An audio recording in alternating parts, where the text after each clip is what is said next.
The Custom House Tower, once Boston's tallest building, remains a prominent icon on the waterfront today.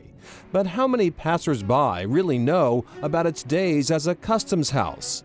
Tracy Sullivan does. To be able to work in this building and board ships out of here and process the paperwork for merchandise that was being imported was really something. Sullivan, now retired from Customs and Border Protection, CBP, left a piece of her work life behind. I still had my original uniform hat from when I started in 1978, along with the formal dress jacket. It's on permanent loan here. In 1997, this historic landmark became a hotel. Offices once occupied by customs officials are now suites with a view. They don't build us buildings like these anymore. This building is a beautiful piece of American architecture, as well as being the customs house. Today's Marriott Vacation Club Pulse at Custom House Boston partnered with CBP to display its collection of tools and artifacts from days gone by. Linda Brown is Area Port Director. Customs Service has been around for 230 years. In fact, we just celebrated our 230th anniversary. This country needed a way of paying for roads and other things, and so taxes and revenues that come from things being imported into the United States, you need somebody to take care of that process, and that's what the Customs Service was. A scale like this would be used to measure the weight of items like sugar, cocoa leaves, because the duty that you would pay would be based on the weight of the amount that you're bringing in. A mere 16 years after colonists rebelled against taxes, Was collecting taxes, yes.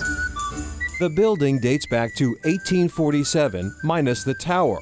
Then the harbor reached the front steps where clipper ships docked and captains came to pay tariffs. By 1915, it was time to expand skyward. How to safeguard monies collected here? With this door. Its grated openings fit for a rifle. If these walls could talk. There was never a dull moment. Opening up a 40-foot container and crawling through and finding prohibited merchandise. Helping people who are doing the right thing, but finding the individuals who are trying to circumvent our laws.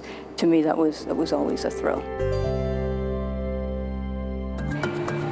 Back at Conley Terminal, we go on the job with today's CBP officers and Port Director Jack Jancy. We're about to go see what we refer to as RPM, Radiation Portal Monitors.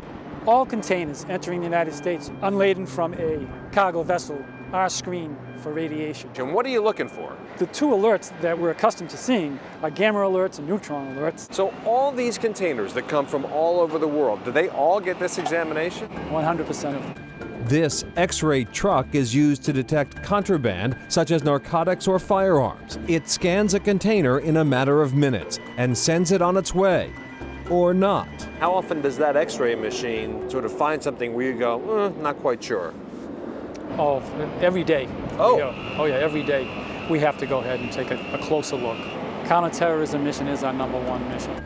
Protecting the homeland and keeping importers honest. It may be declared that it's coming from one country that has a favored trade status as opposed to another country where the tariffs may be quite higher. The tariff part of it, the customs service part of it, really hasn't changed in 230 years. The mission's the same, isn't it?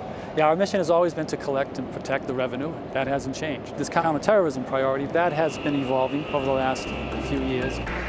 CBP is one of the world's largest law enforcement agencies with 60,000 employees in 35 countries. We also advise foreign customs entities in these 35 different countries regarding the cargo that is destined to the United States that we see as a threat. The anti-smuggling arsenal here includes the highly trained nose belonging to AMP. He's able to sniff out currency and firearms, says his canine handler. It's a change in body, posture, increased respiration. When he identifies the odor, he's been trained to detect. How? By having a nose for the odor of ink. He's only been doing it for a year, and he's got well over $1 million in fines. He works for this toy. He works for the love, the praise, and the attention. He's a happy guy. He loves his job.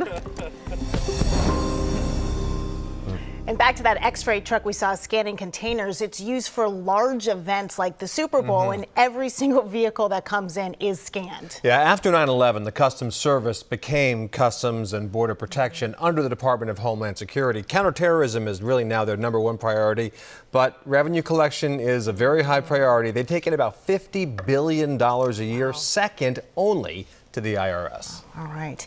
Next, a mega ship makes its way to Boston Harbor.